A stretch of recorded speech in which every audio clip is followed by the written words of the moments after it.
काल रात्री भाजपचे नगरसेवक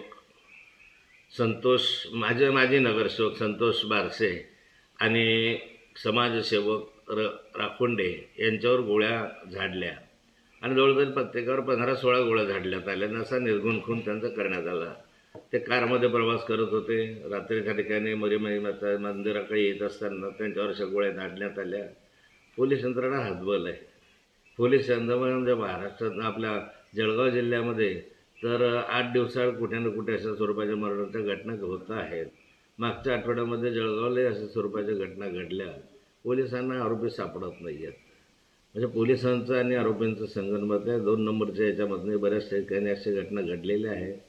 परवा दिवशी मी माननीय जिल्हा पोलीस अधीक्षकांची भेट घेतली आणि त्यांना परवाच दिवशी मी सांगितलं की हे टोळी युद्ध वाढलेलं आहे, गुंडागर्दी वाढलेली आहे, मटका जुगाराचे अड्डे वाढलेले आहे आणि बऱ्याच वेळा तक्रारी करून याच्यावर कारवाई होत नाही. तुम्हाला शक्य असेल तर बंद करून दाखवा. पण त्या पोलीस अधीक्षकांनी त्या संदर्भामध्ये मी करून दाखवतो की काय असं शब्दसुद्धा दिला नाही.